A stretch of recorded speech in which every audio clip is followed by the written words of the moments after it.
सभी को जोहार।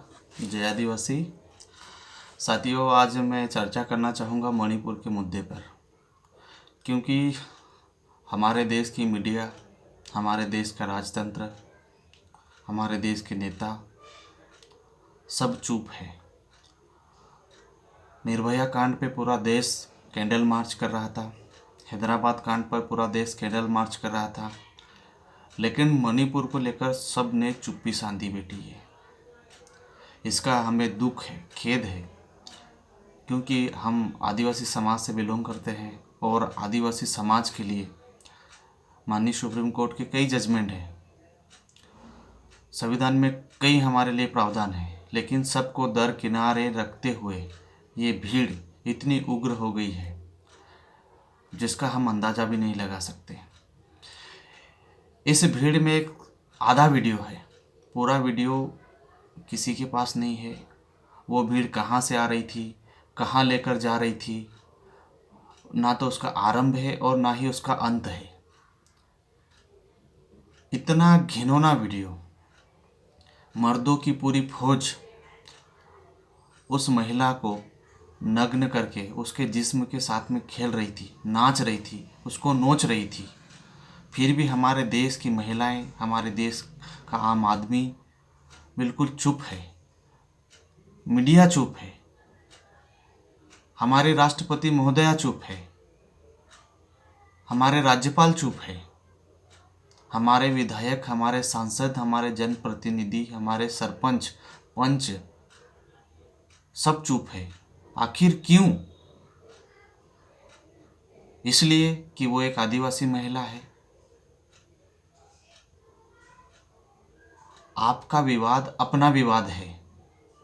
इस विवाद के चक्कर में आप महिलाओं को ऐसे शर्मसार करोगे, उनकी आबरू से खेलोगे, ऐसा हमें बिल्कुल भी बर्दाश्त नहीं करेंगे। भारतीय संविधान में सबको मौलिकताएं दी गई है, सबको स्वतंत्रताएं दी गई है, लेकिन क्या जनता को ये मौलिकताएं, ये स्वतंत्रताएं पता नहीं है क्या? मेरा मन इतना विचलित है, मैं कुछ बोल नहीं पा रहा हूँ, लेकिन बोलने की कोशिश कर रहा हूँ। आपके घर में, आपके पड़ोस में, आपके गांव में, आपके शहर में मानवता को देखकर या मनुष्य को देखकर महिलाएं घर से बाहर नहीं निकलेगी। अगर यही हाल रहा तो आपको बोलना पड़ेगा, आपकी चुप्पी आपको तोड़ना पड़ेगी। चाहे प्रधानमंत्री बोले या ना बोले, राष्ट्रपति बोले या ना बोले, राज्यपाल बोले या ना बोले, लेकिन आपको बोलना पड़ेगा। आपको आवाज़ आपकी बुलंद करना पड़ेगी, क्योंकि जब तक जनता नहीं बोलेगी तब तक जनता के हुक्मरानों को सुनाई नहीं देगा। ये सत्ता की लालसा में, सत्ता की चाहत में चुप्पी साध कर बैठे हैं। इसलिए हमें बोलना पड़ेगा, एक आम जनता को, एक आम इंसान को बोलना पड़ेगा। अकॉर्डिंग भारतीय संविधान के अनुसार सबको बोलने की स्वतंत्रता है, अपने दुख व्यक्त करने की स्वतंत्रता है, लेकिन फिर भी आप चुप हो। क्यों? क्योंकि एक वो विशेष जनजाति से बिलोंग करती है। साथियों, सिर्फ वो कुकी जनजाति की महिला नहीं है, हमारे देश की, हमारे राज्य की, हमारी जमीन की महिलाएं हैं। आप उसको जनजाति मत समझिए। आपकी अपनी भी महिलाएं हो सकती है, किसी भी वर्ग की महिलाएं हो सकती है, और ये जो घटना करने वाले लोग हैं उनके जिस्म के साथ में नाच नाच के उनको नोच रहे हैं, फिर भी आप चुप हैं। आप दिल्ली की घटना देख लीजिए। कुछ ही दिन पहले एक वीडियो आया था जिसमें एक व्यक्ति एक बालिका को चाकू घोंप रहा था, उसके सिर पर पत्थर पटक रहा था, और कुछ लोग देखते देखते इन्हें तमाशा बना दिए, खड़े रह के देख रहे थे, लेकिन उस हैवान को रोक नहीं पाए। ये भी एक अपराध है। माननीय सुप्रीम कोर्ट का जो जजमेंट है 5 जनवरी 2011 का, कैलाश बनाम महाराष्ट्र सरकार, मैं वो जजमेंट को भी आपको थोड़ा सा पढ़ के सुनाना चाहूँगा। उस जजमेंट में माननीय सुप्रीम कोर्ट ने महाराष्ट्र में नंदाबाई भील को लेकर जजमेंट दिया था, क्योंकि आदिवासियों के साथ में वर्षों से अत्याचार शोषण होते आ रहा है। कई प्रावधान किए गए हैं, कई कानून बनाए गए हैं, लेकिन सभी कानून दरकिनार रख दिए गए हैं। फिर भी हम चुप हैं, हमारे नेता चुप है, सांसद विधायक सब चुप है। लेकिन वो चुप्पी को तोड़ना पड़ेगा और पब्लिक को बोलना पड़ेगा। अगर आप नहीं बोलेंगे तो आपके अपने रिश्तेदार आपके साथ में घिनौनी हरकतें कर जाते हैं, फिर भी हमारी बालिकाएं, हमारी महिलाएं बोल नहीं पाती है, क्योंकि सहयोग करने वाला कोई नहीं है। ये जो डर है, इस डर को ख़त्म करना पड़ेगा और हमको हर महिला का सम्मान करना पड़ेगा। बेटी बचाओ बेटी पढ़ाओ को जो नारा हमारे देश की सरकारें दे रही है, हमारे देश के नेता दे रहे हैं, गाड़ियों के पीछे जो लिखा रहे हैं, आज कहाँ गए वो सब नेता? आज क्यों सबने चुप्पी साध रखी है? स्मृति ईरानी महिला विकास मंत्री आज क्यों चुप्पी साध के बैठी है? राज्यपाल अनुसुईया उइके जी आज क्यों चुप्पी साध के बैठी है? राष्ट्रपति द्रौपदी मुर्मू जी आज क्यों चुप्पी साध के बैठी है? साथियों में वही जजमेंट 5 जनवरी 2011 कैलाश बनाम महाराष्ट्र सरकार के कुछ पॉइंट में आपको पढ़ के बताना चाहूँगा। सुप्रीम कोर्ट भी हमें मालिक बोलती है, उसके बाद में मालिकों की महिलाओं के साथ में, उनकी बहन बेटियों के साथ में सैकड़ों की तादाद में लोग उनके जिस्म के साथ में खिलवाड़ कर रहे हैं। उसके बाद में सरकारें चुप है, मंत्री चुप है। तो मैं आपको बताना चाहूँगा, सुप्रीम कोर्ट का जो जजमेंट है उसका पॉइंट नंबर 19 बोल रहा है कि भील समूह भारत के कुछ मूल निवासियों के वंशज है, जिन्हें आदिवासी या अनुसूचित जनजाति के रूप में जाना जाता है, जो वर्तमान में भारत की आबादी का केवल 8% है। भारत की बाकी 92% आबादी अप्रवासियों की वंशजों की है। इस प्रकार भारत में मोटे तौर पर उत्तरी अमेरिका की तरह अप्रवासियों का देश है। हम इस पर कुछ विस्तार से विचार कर सकते हैं। भारत मोटे तौर पर अप्रवासियों का देश है। ये माननीय सुप्रीम कोर्ट अपने वक्तव्य में ज्ञानसुधा मिश्रा और मार्कंडे काटजू, जो सुप्रीम कोर्ट के जज हैं, उनके द्वारा बातें कही गई है। पॉइंट नंबर 20 में वो बता रहे हैं कि जबकि उत्तरी अमेरिका, यूएस और कनाडा नए प्रवासियों का देश है, जो मुख्य रूप से पिछले 4 या 5 शताब्दियों से यूरोप से आए हैं, भारत पुराने अप्रवासियों का देश है। यहाँ लोग पिछले 10,000 वर्षों से आ रहे हैं। संभवतः आज भारत में रहने वाले लगभग 92% लोग, यानी 92% लोग अप्रवासियों के वंशज हैं, जो मुख्य रूप से उत्तरी, पश्चिमी और कुछ हद तक उत्तर पूर्व से आए हैं। चूंकि यह हमारे देश की समझ के लिए अत्यंत महत्वपूर्ण बिंदु है, इसलिए इस पर थोड़ा विस्तार से विचार करना आवश्यक है, ऐसा सुप्रीम कोर्ट बोल रहा है। लोग असुविधाजनक क्षेत्रों में आरामदायक क्षेत्रों की ओर पलायन करते हैं। यह स्वाभाविक है, क्योंकि हर कोई आराम से रहना चाहता है। आधुनिक उद्योग के आने से पहले हर जगह कृषि समाज थे और भारत उनके लिए स्वर्ग था, क्योंकि कृषि के लिए समतल भूमि, उपजाऊ मिट्टी, सिंचाई के लिए प्रचुर मात्रा आदि की आवश्यकता होती है। लेकिन भारत में प्रचुर मात्रा में जो मिट्टी पाई जाती, भारत में रहने वाले किसी भी व्यक्ति को, उदाहरण के लिए अफगानिस्तान में पलायन क्यों करना चाहिए? इसका इलाका कठोर है, चट्टानी पहाड़ी है और साल में कई महीनों तक बर्फ से ढका रहता है, जब कोई फसल नहीं उगा सकता है। इसलिए लगभग सभी अवरजन और आक्रमण बाहर से भारत में आए हैं। उन भारतीयों को छोड़कर जिन्होंने ब्रिटिश शासन के दौरान, गैर-मिटिया मजबूर के दौरान भारत भेजा गया, और हाल ही में कुछ मिलियन भारतीयों को नौकरी के लिए विकसित देशों में प्रवास हुआ है।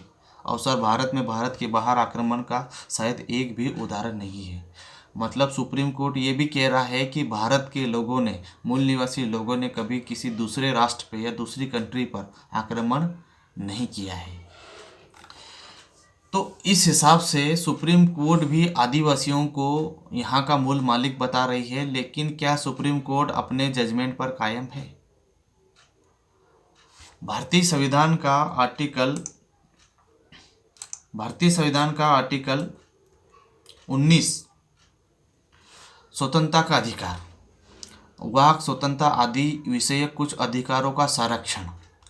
इसमें मैं आपको बताना चाहूँगा कि यहाँ पर संविधान में जो स्वतंत्रता दी गई है उस स्वतंत्रता के बारे में थोड़ा सा मैं आपसे विचार विमर्श करना चाहूँगा, और जो बुद्धिजीवी जो विधि के ज्ञाता हैं वो भी मुझे सजेस्ट कर सकते हैं।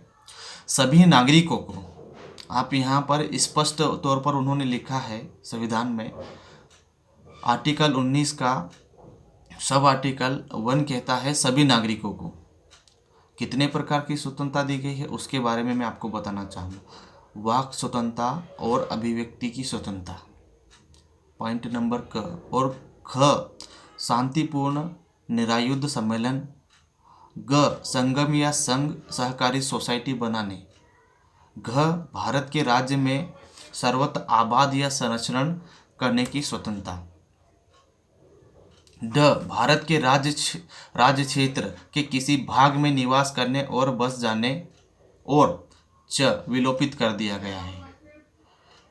छ बोल रहा है कोई वृत्ति आजीविका व्यापार या कारोबार करने का अधिकार। ये 6 प्रकार की स्वतंत्रताएं दी गई है, लेकिन स्वतंत्रता आपको कहाँ तक दी गई है ये भी तो आपको मालूम होना चाहिए। इसलिए पॉइंट 2 यानी कि पॉइंट 2 में कहा गया है, 19 का सब पॉइंट 2 कह रहा है कि खंड 1 के उपखंड क की कोई बात उक्त उपखंड द्वारा दिए गए अधिकारों के प्रयोग पर भारत की प्रभुता, अखंडता, राज्य की सुरक्षा, विदेशी राज्यों के साथ मैत्रीपूर्ण संबंध, लोक व्यवस्था, शिष्टाचार या सदाचार के हितों में अथवा न्याय, अवमान, मानहानि या अपराध उत्पीड़न के संबंध में युक्तियुक्त निर्बंधन जहाँ तक कोई विद्यमान विधि अधोरोपित करती है वहाँ तक उसके प्रवर्तन पर प्रभाव नहीं डालेगी। ये पॉइंट नंबर 2 बोल रहा है। पॉइंट नंबर 3 बोल रहा है उक्त खंड के उपखंड ख की कोई बात उक्त खंड द्वारा दिए गए अधिकार के प्रयोग पर भारत की प्रभुता और अखंडता या लोक व्यवस्था के हितों में युक्त निर्बंधन जहाँ तक कोई विद्यमान विधि अधोरोपित करती है वहाँ तक उसके प्रवर्तन पर प्रभाव नहीं डालेगी, और वैसे निर्बंधन अधोरोपित करने वाली कोई विधि बनाने से राज्य को निवारित नहीं करेगी। ये उसका पॉइंट नंबर 3 कहता है। पॉइंट नंबर 4 में उक्त खंड के उपखंड ग की कोई बात उक्त उपखंड द्वारा दिए गए अधिकारों के प्रयोग पर भारत की प्रभुता, अखंडता, लोक व्यवस्था या सदाचार के हितों में युक्त निर्बंधन जहां तक कोई विद्यमान विधि अधोरोपित करती है वहां तक उसके प्रवर्तन पर प्रभाव नहीं डालेगी, या वैसे निर्बंधन अधोरोपित नहीं करने वाली कोई विधि बनाने से राज्य को निवारित नहीं करेगी। ये पॉइंट नंबर 4 कहता है। लोक व्यवस्था और सदाचार के हितों को यहाँ पर आपको ध्यान रखना है। लेकिन पॉइंट नंबर 5 कहता है कि उक्त खंड के उपखंड घ और उपखंड ड की कोई बात उक्त उपखंड द्वारा दिए गए अधिकारों के प्रयोग पर साधारण जनता के हितों में या किसी अनुसूचित जनजाति, सुन लीजिएगा, साधारण जनता के हितों में या किसी अनुसूचित जनजाति के हितों के संरक्षण के लिए युक्त निर्बंधन जहां तक कोई विद्यमान विधि अधोरोपित करती है वहां तक उसके प्रवर्तन पर प्रभाव नहीं डालेगी। वैसे निर्बंधन अधोरोपित करने वाली कोई विधि बनाने में राज्य को निवारित नहीं करेगी। जब हमारे संविधान में नागरिकों को अलग रखा गया है और आदिवासियों को अलग श्रेणी में रखा गया है, फिर नागरिक लोग हमारे आदिवासियों पे अत्याचार कर रहा है तो माननीय सुप्रीम कोर्ट चुप क्यों है? आपने हमें इतने अधिकार 244, 243, 13(3) का सब अधिकार हमें दिए हैं, उसके बावजूद आदिवासियों पे इतने अत्याचार शोषण हो रहे हैं, अत्याचार चरम सीमा पर पहुंच गया है, उसके बाद में भी कोई ठोस कदम क्यों नहीं उठाया जा रहा है? महामहिम राष्ट्रपति महोदया आदिवासी समाज से आते हैं, राज्यपाल हमारे आदिवासी समाज से आते हैं, उसके बाद में अत्याचार इतना ज़्यादा क्यों बढ़ रहा है? राष्ट्रीय आदिवासी आयोग कहाँ गया? मानव अधिकार आयोग कहाँ गया? सब ने चुप्पी क्यों साध रखी है? इसका जवाब क्यों नहीं दे पा रहे हैं? जब 7 सिस्टर में इनर परमिट लाइन को लांघ कर ये लोग हमारे क्षेत्रों में घुस रहे हैं, फिर वहाँ की सरकारें चुप क्यों है? या फिर विशेष लोगों के लिए सरकारें आवाज़ उठाती है या जातिवाद देखकर आवाज़ें उठाती है? आखिर में ऐसा क्यों? जब पूरे देश के लोग निर्भया कांड को लेकर कैंडल मार्च कर सकते हैं, हैदराबाद कांड को लेकर कैंडल मार्च कर सकते हैं, उन्नाव कांड को लेकर कैंडल मार्च कर सकते हैं, तो फिर हमारी महिलाओं के साथ में इतनी घिनौनी हरकत की जा रही है। मर्दों की भीड़ उनके जिस्म को नोच रही है, नाच रही है। वो भीड़ कहाँ से लेकर आ रही है, कहाँ लेकर जा रही है? और मणिपुर के मुख्यमंत्री जी बोल रहे हैं कि इसीलिए नेट बंद है क्योंकि ऐसी हजारों घटनाएं हैं। उसके बाद में भी अगर सरकारें चुप है तो हम किसके भरोसे रहेंगे? हमें मजबूर किया जा रहा है। साथियों, आप सभी से मैं अपील है, माता बहनों से, हर वर्ग से हमारी अपील है कि आप अपने समाज के, अपनी महिलाओं की, अपने बच्चों की आवाज़ बनिए, क्योंकि यहाँ का मीडिया मर चुका है, वो बोल नहीं पा रहा है। मुझे ऐसा बोलना पड़ रहा है, मुझे दुख है मीडिया को लेकर, हमारे नेताओं को लेकर, क्योंकि इन्होंने सब ने चुप्पी साध रखी है। तो आप लोगों से मैं हाथ जोड़ के विनती करता हूँ कि आप हमारे समाज की आवाज़ बनिए और इस आवाज़ को सुप्रीम कोर्ट तक पहुँचाइए, राष्ट्रपति तक पहुँचाइए, राज्यपाल तक पहुँचाइए। तभी जाके इन महिलाओं को न्याय मिलेगा। अन्यथा न्याय की गुहार लगाते लगाते हमारी पीढ़ियाँ दफन हो जाती है, लेकिन न्याय नहीं मिलता है। तो इसलिए आपसे हम अनुरोध कर रहे हैं, विनम्र निवेदन कर रहे हैं कि आप हमारे समाज के, हमारे वर्ग की आवाज़ बन रहे और बनकर लोगों को बताइए कि मणिपुर में एक ऐसा वीडियो आया है जिससे हमारा मन मस्तिष्क क्रोधित हो गया है, विचलित हो गया है